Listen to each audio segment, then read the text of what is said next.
अल्हम्दुलिल्लाह।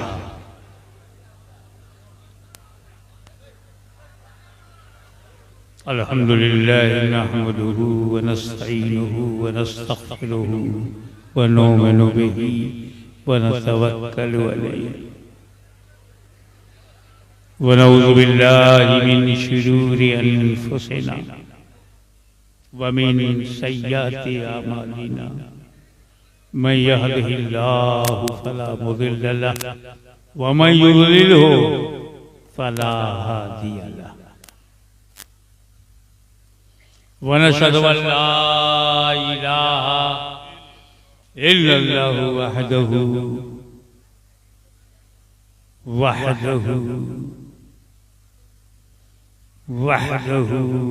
ला शरीका लहु। व नशहदु अन्न सय्यिदना व मौलाना व हबीबना व शफीअना व तबीब क़ुलूबिना व शिफ़ाअ सुदूरिना व गौसना व मुईनना व कुतुबना व फरीदना व निज़ामना व सिराजना व उलाना व अशरफना व नूराइनिना व मुख्तारना मुहम्मदन अब्दुहु व रसूलुहु सल्लल्लाहु तआला अलैहि व अला आलिहि व अस्हाबिहि अजमईन। अम्मा बाद अऊज़ु बिल्लाहि मिनश शैतानिर रजीम। बिस्मिल्लाहिर रहमानिर रहीम। अल यौम अकमलतु लकुम दीनकुम व अतममतु अलैकुम नेमती। सदक़ल्लाहु मौलाना अल-अलीयुल अज़ीम व बल्लगना रसूलहुन नबियुल अमीनुल करीम व नहनु अला ज़ालिका लमिनश शाहिदीन व शाकिरीन वल्हम्दुलिल्लाहि रब्बिल आलमीन। बारगाह रिसालत में दरूद पाक का हदिया पेश करें। अल्लाहुम्मा सल्लि अला सय्यिदिना मौलाना मुहम्मदिन व अला आलि सय्यिदिना मौलाना मुहम्मद सल्लल्लाहु अलैहि वसल्लम कमा तुहिब्बु व तुर्दा बि अन तुसल्ली अलैहि। एक मरतबा अपने अंदाज में पढ़िए। अल्लाहुम्मा सल्लि अला सय्यिदिना व मौलाना मुहम्मद व अला आलि सय्यिदिना व मौलाना व बारिक वसल्लम।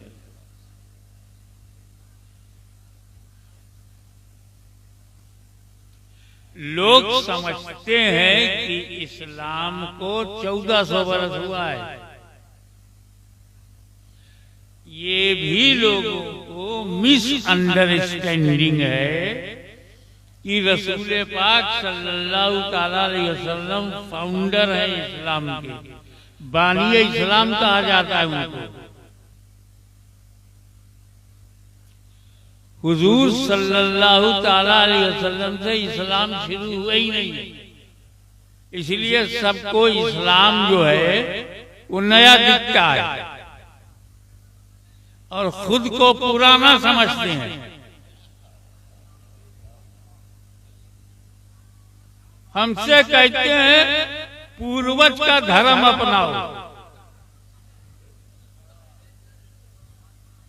वो ये समझते हैं कि इस्लाम को 1400 बरस हुआ है। नहीं भाई, 1400 बरस पहले इस्लाम मुकम्मल हुआ।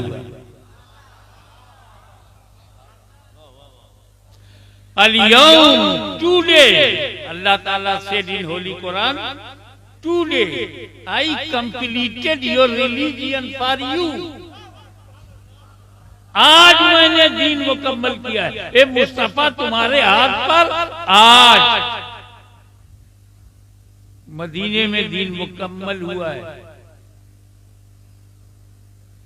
अगर कोई बिल्डिंग 2024 में मुकम्मल हो जाए तो शुरू कब हुई?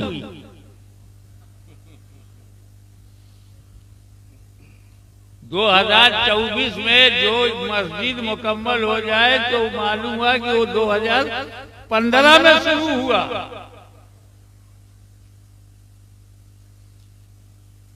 तो जिस साल मुकम्मल होती है वो साल उसका एंड है, कंप्लीटिंग। अकमल तो लकुम दीनुकुम, कंप्लीटेड योर रिलीजन अल-यौम, टुडे। यानी हुजूर सल्लल्लाहु अलैहि वसल्लम से पहले इस्लाम तो था, मुकम्मल नहीं था। तो जब हुजूर सल्लल्लाहु अलैहि वसल्लम के हाथ पर इस्लाम मुकम्मल हुआ है तो किसके हाथ से शुरू हुआ?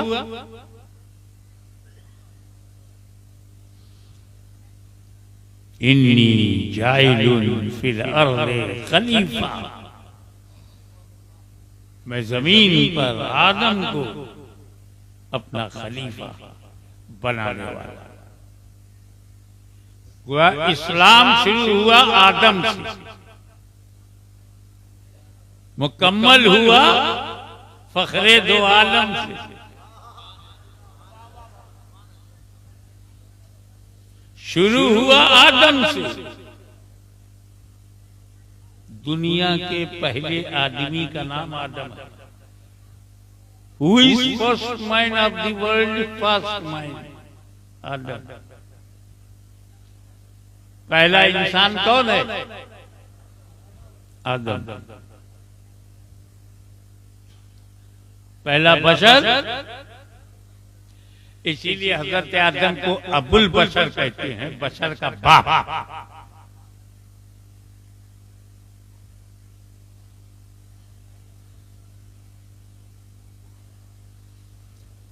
आदम अलैहिस्सलाम अपनी बीवी के साथ दुनिया में आए, उनका दीन मियां बीवी के लिए बस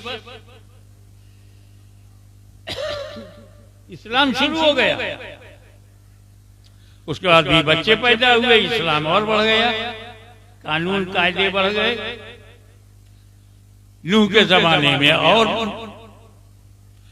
जैसे जैसे समय बदलता रहा, रिक्वायरमेंट्स ऑफ पीरियड के हिसाब से दीन आता रहा, शरीयत आती रही।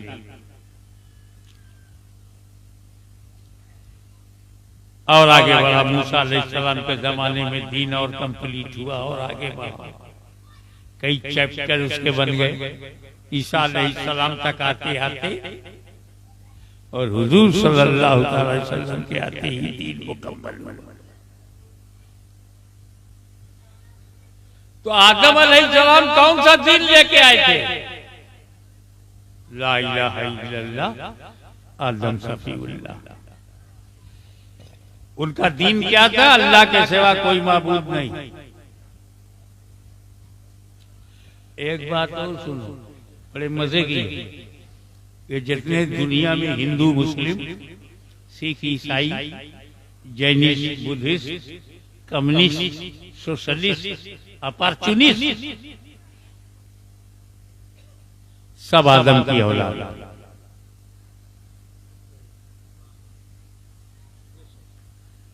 तो जितने पैदा हुए हैं सबके दादा आदम हैं।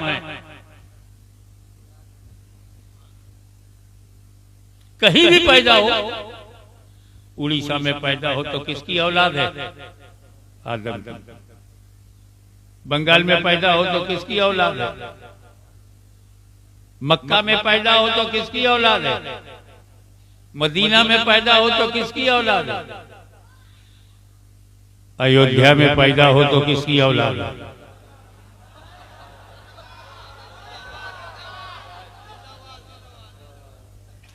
कहोगे तो सुनना पड़ेगा, क्योंकि अगर यहां समाज में कोई यजीद है तो हुसैन का खानदान भी है।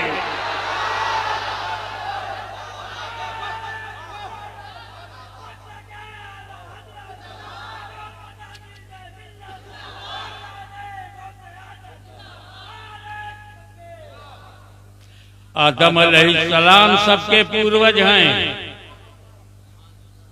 और दूसरी खूबसूरत बात बताओ, जब जन्नत से निकले और धरती पर आए तो मुल्क तो था नहीं, खाली जमीन थी, एरिया का नाम ही नहीं था। ये अरब है, ये अजम है, ये अमेरिका है, ये यूरोप है, अफ्रीका, कुछ था ही नहीं। बस जहां उतरे जब नक्शा बना तो वो हिंदुस्तान निकला। आदम अलैहिस्सलाम का पहला कदम धरती पे जो पड़ा वो हमारा भारत है। मैं क्यों ना कहूं मेरा भारत महान है। ये बड़ी किस्मत की बात है कि ऐसा देश हमको मिला जिसने हमारे देश की मिट्टी ने सबसे पहले नबी के कदम को चूमा है। और ये आदम के चरणों का प्रताप है कि हाथ में हुकूमत नहीं, फिर भी मुसलमान और इस्लाम जिंदा है। आदम अलैहिस्सलाम भारत की धरती पर आए। अच्छा एक बात बताओ, मैं यहाँ जब आया शोरूम तो एक घर में मुझे ठहरा दिया गया, दाएं बाएं आगे पीछे मकान। मैं मालिक बना ही नहीं, मेहमान बन गया। लेकिन मैं किसी ऐसे जंगल में चला जाऊं जहां कोई नाम निशान इंसान का ना हो, अकेला कुटिया बना लूं, आश्रम नहीं बनाऊंगा। क्योंकि जो लोग आश्रम बनाते हैं वो जेल चले जाते हैं।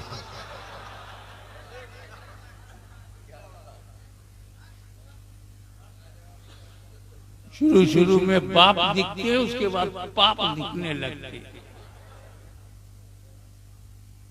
मैंने कुटिया बना लिया एक जंगल में, तो उसका मालिक कौन है? अकेला मैं हूं। ऐसे इलाके में चला जाऊं जहां कोई ना हो और मैं कुटिया बना के रहूं तो मालिक कौन? मैं ही हूं। कोई क्लेम करने वाला दूसरा है ही नहीं। जो जब आदम अलैहिस्सलाम ने भारत की धरती पे कदम रखा तो मालिक कौन?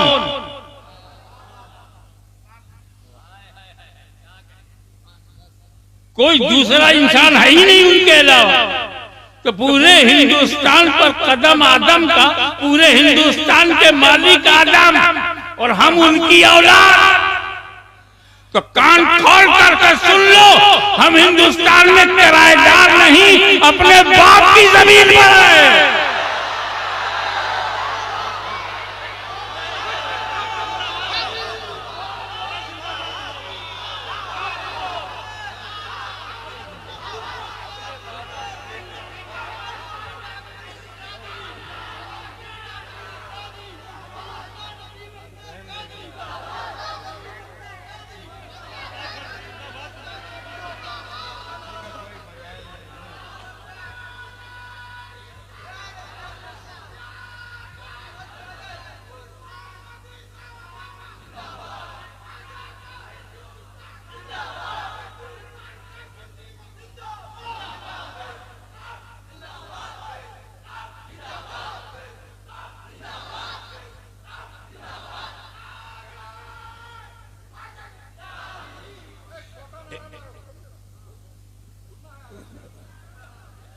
नारा भी सुनाई पड़ता है।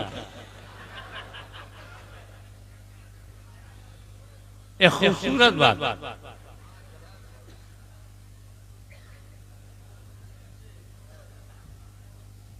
आदम सबके पूर्वज हैं, खुदा किसी के नहीं है। आदम अलैहिस्सलाम सबके पूर्वज हैं, खुदा नहीं है। तो जब बाप खुदा नहीं तो औलाद खुदा कैसे होगी? एक बात बताऊं, आदम अलैहिस्सलाम खुदा क्यों नहीं है? बनाए गए। जो बनाया जाता है वो खुदा नहीं होता।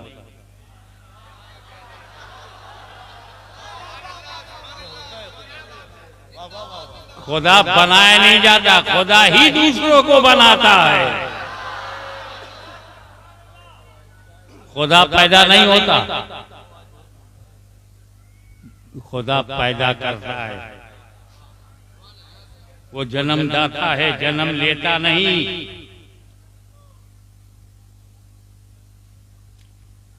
और ये पैदा होने को अंग्रेजी में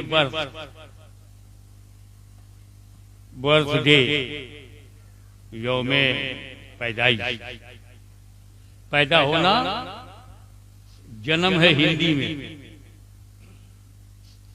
बांग्ला में भी, उड़िया में भी जन्म,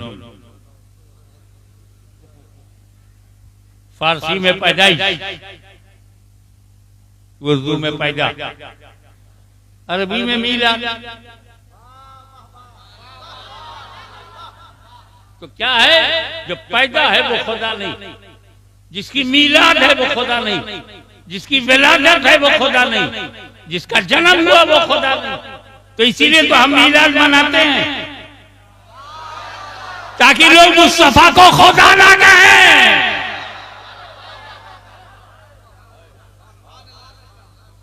ये मीलाद हमें शिर्क से बचाता है। जन्म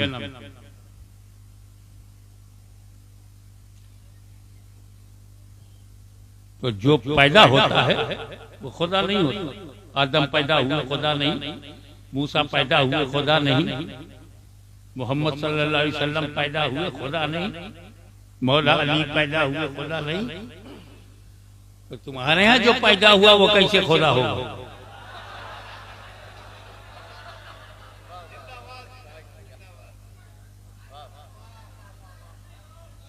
किताबों में तुम कहते हो कि खुदा है, रोम रोम में रमा, किताबों में कहते हो कि वो खुदा है। बोलने दो, रोको मत। देखो ऐसा है, अगर 4 आदमी बोले तो 4 ही बोले ना, 4 ने रोका तो 8 बोले। हमको कोई फर्क नहीं पड़ता चाहे आधा मजमा बोले।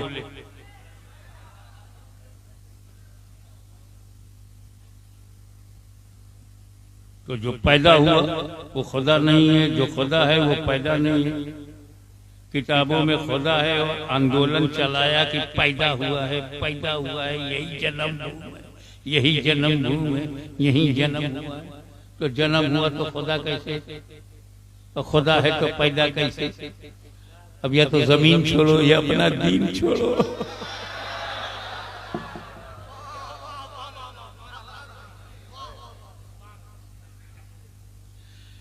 कहना ये है कि दीन मुकम्मल दस्ते पाके मुस्तफा पर हुआ।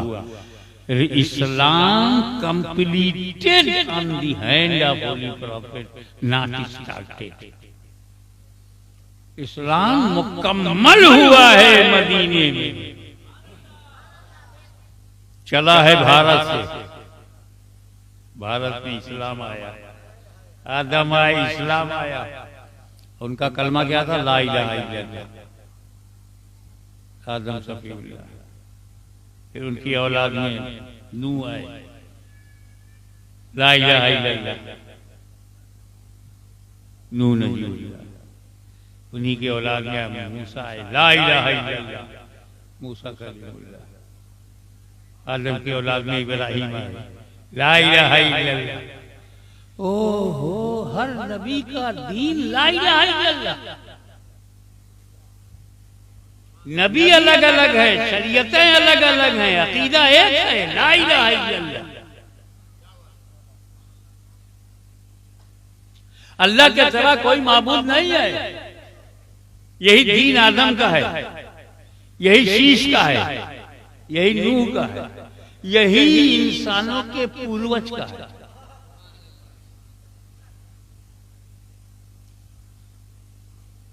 आदम आए सबके लिए, मदीने के लिए आए, मक्का के लिए आए, पूरी दुनिया के लिए आए। और ला इलाहा इल्लल्लाह तो किशोशा वालों के लिए ला इलाहा इल्लल्लाह, बरेली शरीफ के लिए ला इलाहा इल्लल्लाह, मथुरा के लिए ला इलाहा इल्लल्लाह, अयोध्या के लिए ला इलाहा इल्लल्लाह। वाह वाह, ला इलाहा इल्लल्लाह के आगे माइक गिर गया, ये नहीं गिर गया।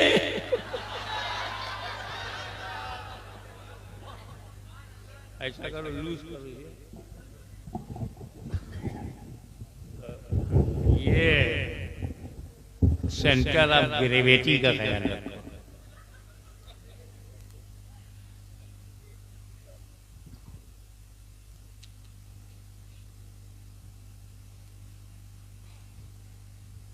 अब वो कोई भी हो, अयोध्या में जन्म हुआ हो, मथुरा में हुआ हो, काशी में हुआ हो, सोरो में हुआ हो, उड़ीसा में हुआ हो, बंगाल में हुआ हो, बिहार में हुआ हो, भारत में हुआ हो, बांग्लादेश में हुआ, कहीं भी हुआ हो, आदम सबसे पूर्वज हैं और आदम का दीन है ला इलाहा इल्लल्लाह।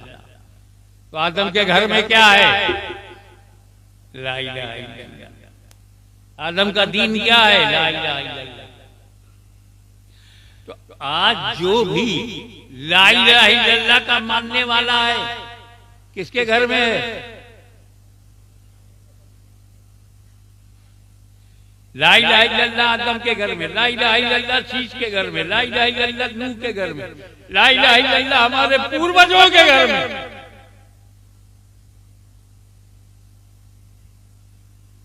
तो आज जो लोग ला इलाहा इल्लल्लाह के कायल हैं वो आदम के घर में हैं, और जो ला इलाहा इल्लल्लाह से दूर हो गए वो घर के बाहर। आदम के घर के बाहर तो घर वापसी उनकी होनी चाहिए जो आदम के घर से बाहर है। हम तो पहले ही से अंदर हैं। कुछ जरूरी सवालों का जवाब हो गया जिसका सामना आपको करना पड़ता है।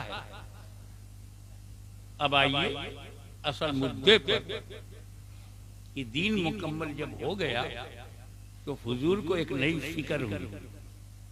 हर एक को होती है, हर एक को होती है। जब कोई कारखाना बनाता है, मिल चलाता है, कारपोरेट है, बना तो दिया, रॉ मटेरियल भी आ रहा, प्रोडक्शन भी शुरू हो गया, फिक्र है मेरे बाद ये कारखाना चलेगा नहीं, मेरे बच्चे इसे संभाल पाएंगे कि नहीं, मेरा परिवार इसकी देखभाल कर पाएगा कि नहीं, भविष्य में ये रहेगा कि नहीं, एक फिक्र। मैंने हाफिज़े मिल्लत के चेहरे पर फिक्र की लकीरें देखी हैं। जब जामिअतुल अशरफिया बना तो उनको यही फिक्र थी कि मेरे बाद क्या होगा। यहाँ जानशीन अच्छा मिला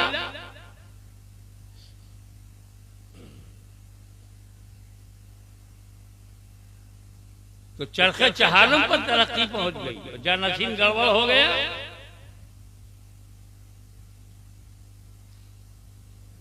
गलती बनाने वाले की नहीं है, गलती बनने वाले की।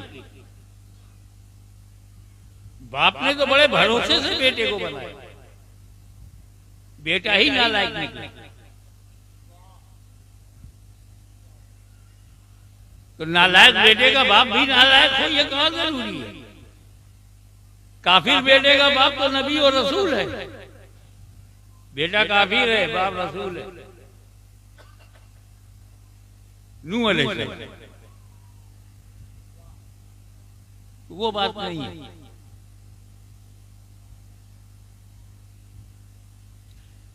जब उम्मत मुकम्मल हो गई, निज़ाम शरीयत नाफिज हो गई, खिलाफत राशिदा का ढांचा तैयार हो गया, हुजूर सल्लल्लाहु अलैहि वसल्लम की जिंदगी में अमलन अदल नाफिज हो गया, कानून की हुकूमत बन गई, इलाही निजाम चल पड़ा।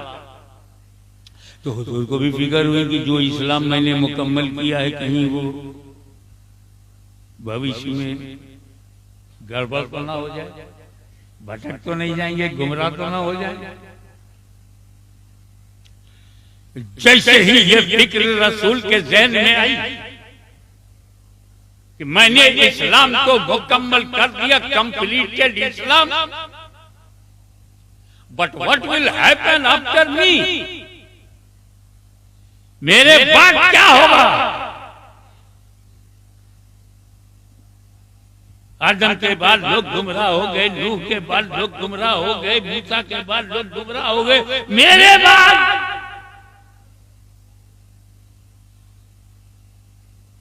तो फरमाए मेरे उम्मतियों घबराओ मत, मैं तुम में दो भारी चीजें छोड़ रहा हूं। तरक्तो फीकुम मुस्तक़लन, दो वजनी चीजें, दो भारी चीजें छोड़ रहा हूं, कुरान और अहले बैत। अगर कुरान और अहले बैत को मजबूती से पकड़ोगे लन तज़ल्लू, हरगिज़ हरगिज़ गुमराह नहीं होगे, गारंटी ले लिया।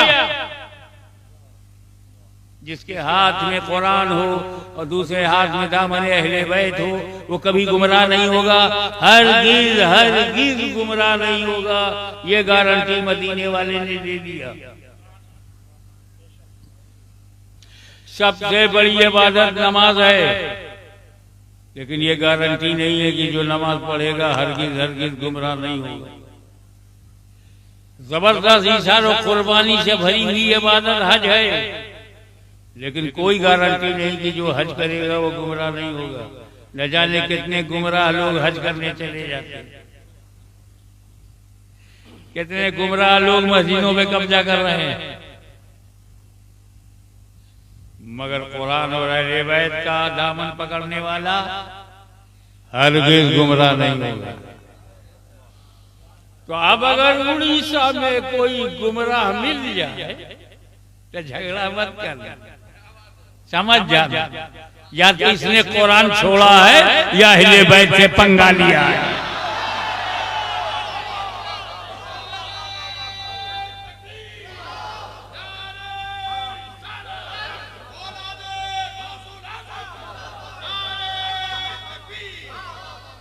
What is importance of Ahle Bayt?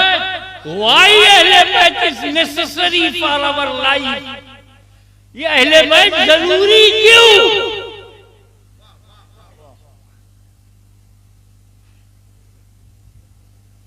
अकीदा अहले सुन्नत के मुताबिक तो सहाबा किराम भी जरूरी हैं। जमाते सहाबा का तो जवाब नहीं। तीन ही तो जमात है और उसकी तरह कोई दूसरी जमात नहीं। जमाते अंबिया, नबियों की जमात, कोई जमात उनकी तरह नहीं।